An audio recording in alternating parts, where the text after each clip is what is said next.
Warning! The following video contains images and videos of spiders and scorpions. If you have arachnophobia or bugs in general, please stop this video immediately. Otherwise, enjoy. With a side of SPIDERS!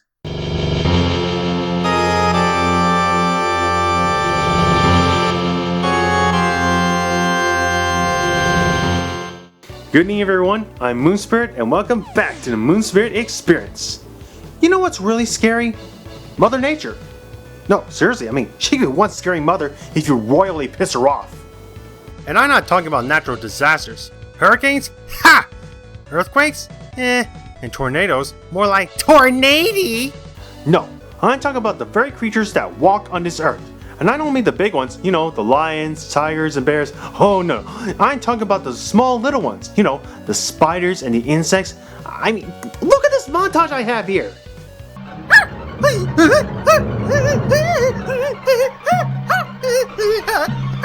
Oh jeez. God, sends shivers down my spine. But that's what I'm going to talk about today. A hidden gem that's found on the weed that shows the very deadly side of nature. And that game is Deadly Creatures. Or Arachnid Simulator if you like. You know, because of the recent trend of simulator games, you know.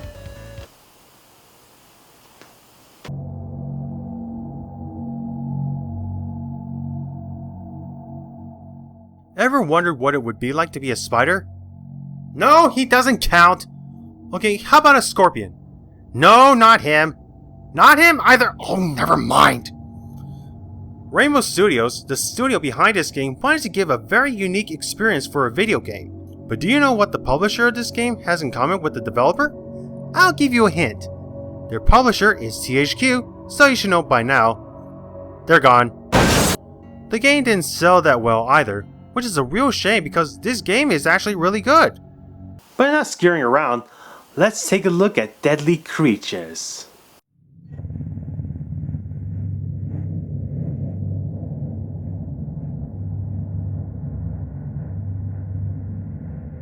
The game starts with a hillbilly named Wade, recounting an event that occurs at the end of the game. George Struggs, Wade's buddy, was caught in an explosion at a gas station, but Wade thinks otherwise. They're on the search for buried gold in the desert, but greed apparently got the best of Struggs as he tried to take the gold all for himself, yet he ultimately paid the price. Before Struggs fell into a coma at a hospital, his last words were a muttering about deadly creatures. But who or what are these deadly creatures anyway? We find out as the game flashbacks to the beginning as we find the true protagonists of the game, a tarantula and a scorpion. They just happen to come across one another and they begin to fight. But their fight is suddenly cut short as we overhear the conversation of George Struggs and Wade. These two are just starting their search for the buried gold, and to do that, they had to dig up someone's grave for they need to find half of a treasure map that they need, as they already own the other half. But the search for the gold is not the game's main focus. It's all about the adventures of the tarantula and scorpion as they travel the desert terrain. That's what I like about this game. The focus is not on the humans, but the very tiny creatures you see before you. These arachnids just happen to be here and there, just listening onto their conversations while they had their little adventures across the desert. They aren't on the lookout for gold as the human characters are. It just so happens to be a coincidence that their journeys cross paths with the boy's excavation.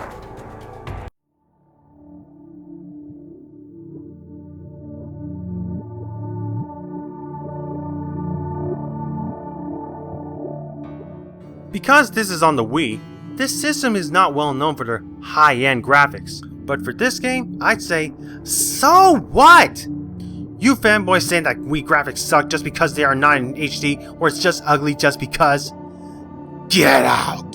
Sorry, I didn't mean, please don't leave, I'm very sorry. Please. This game is a technical marvel, as you truly feel a sense of wonder in this desert wasteland in the eyes of our tiny creatures. Even the main menu sets the tone as you'll see nothing but a bleak dim light with all those creatures scampering about. But if that's not enough, this cutscene alone sets the stage for what you're in for.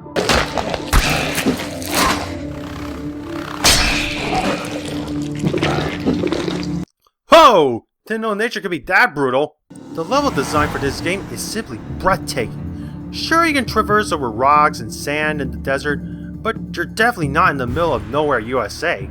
Nope, you'll come across some very intricate set pieces that actually ring true to what you may find in the desert. Sure, you'll be traversing through detailed tunnels and caverns, but who knew that you'll actually be able to travel through the insides of a derelict truck, or the inside of an abandoned dollhouse. It's pretty damn spectacular to travel these dinky places, where the bugs see these things as new landscapes to explore, while we humans see it as it is. Just trash. But when's the last time you'll ever see a tiny lizard being caught in a web and becoming spider fodder? All that needs to be said is that it's the little things in life that matter. Get it? Little things, because you're a small little creature and you're looking at the little things in life. Wordplay and all that, Huh? Whatever. But the desert can only be a dangerous place if there isn't some dangerous wildlife out there. You'll come across many other scorpions and spiders, including wolf spiders and black widows. You'll face beetles that can spit acid, horned lizards that spew blood out of their eyes, and even rats. But there are some special boss creatures to fight against, like a Gila monster and a diamondback rattlesnake. Snakes. Why did it have to be snakes? Either way, this game would definitely serve as a good educational game for those who are interested in the desert wildlife. The soundtrack, even though nearly minimalistic, really sets the mood for the game as the music makes your skin crawl like those creepy crawlers. Do you know who voiced the two hillbillies? They were voiced by none other than Billy Bob Thornton and the late great Dennis Hopper. Sometimes, their conversations are enough to warrant a playthrough just to hear them talk. Octopus cactus. Come on, grab the shovels. What about the coffin? Oh, it ain't going nowhere.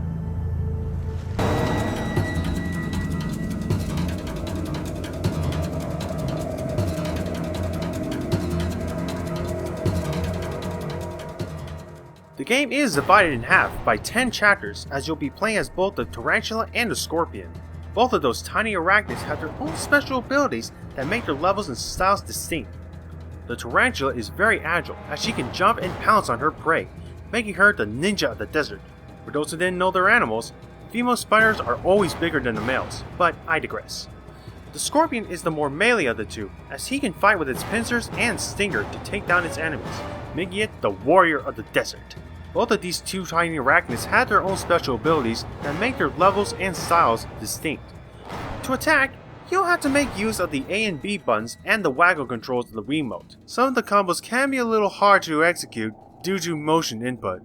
Plus, you'll be fighting a lot of those parasites and it will be cumbersome sooner or later. Who knew a spider could learn to attack by spinning like a buzzsaw? That's pretty awesome! But here's what makes the scorpion so unique. When fighting against the enemies, you can execute a finisher on them and it feels so gratifying. Better yet, let me adjust this segment a bit.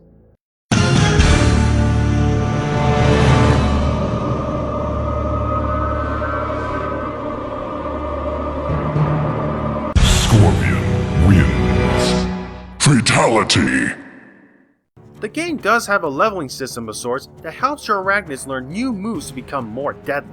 To do that, you need to gain points as you complete objectives and defeat your enemies. The spider can learn to crawl upside down, though I thought they could do so anyway, and also sling webs to stun enemies or to go from one web to another. The scorpion can also learn more melee combos and attacks, like charging, burrowing under the sand, and going through obstacles like digging and mowing. But fighting the wildlife is hard, and our puny protagonists can chow down on some grub and crickets. Grub can refill some health, but they're everywhere, yet there are some well hidden in the levels. Because there are so many, finding a set number of them unlocks concept art. As for the crickets, they replenish a lot more health, but keep an eye out for green leaf crickets, as finding them increases your overall health. Unfortunately, the game does have a lot of hiccups along the way. Sometimes, the game stops to load in between levels, which kind of breaks the immersion. Sometimes the enemies clip through the level, or jump onto an obstacle they're not supposed to be on, or even flow in the air. The camera's not that great either, as you can only center it, and that doesn't really help much in the grand scheme of things. I kinda wish there was a lock-on system when in combat, a la Legend of Zelda. So yeah, the game suffers from a lot of glitches and bugs. What? You know that joke was coming a mile away.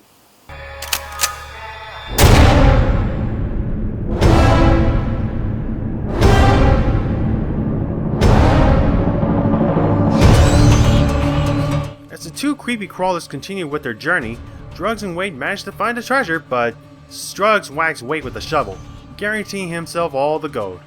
Struggs captures the tarantula and traps her inside a terrarium with the rattlesnake in the gas station. Luckily, the spider and the rattlesnake manage to escape back outside. Meanwhile, the scorpion also finds his way into the gas station too, by going through the bathroom toilet, through the front porch, and into the air ducts. Struggs sees the mess and grabs his shotgun as he looks for the rattlesnake. This is the part where the scorpion attacks Struggs, but how can a scorpion fight a human? Simple, by stinging him in the nads. I shrivel just thinking that. So as Struggs battles with the scorpion, the tarantula gets into one final fight with the rattlesnake right next to the gas tank. The scorpion manages to escape through the hole in the door that Wade accidentally created. As Struggs heads outside, he panickingly shoots the snake atop the gas tank and blows up the gas station. In the midst of the explosion, the spider and scorpion have one last standoff, but they decide to just mosey along their merry ways as the game ends.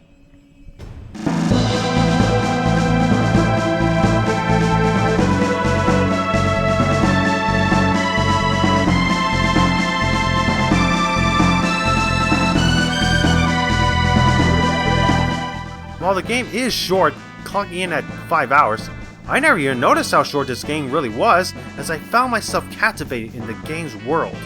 I got lost in the landscapes that I explored, but if you really want to enjoy the game's ambience, I recommend that you look at the concept art. You can definitely see how much care was put into this world. Not only that, you get to watch interviews from Billy Bob Thornton, with him recounting his past with snakes, and the late great Dennis Hopper as he explains getting into character as George Struggs.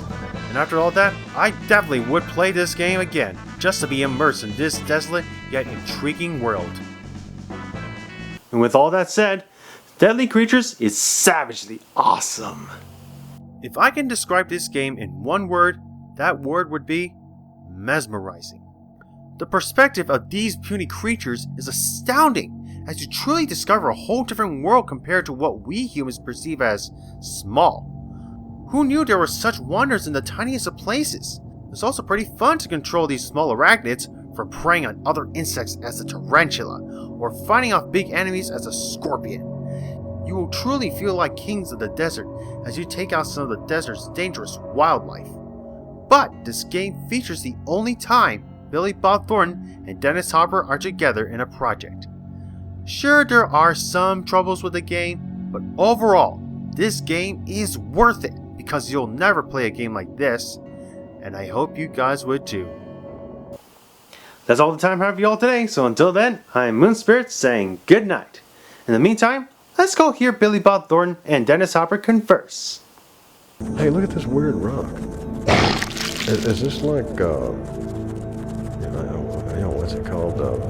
Pumice. Is that it? Pumice? Like for rubbing off your dry skin and all that kind of thing? Try it out.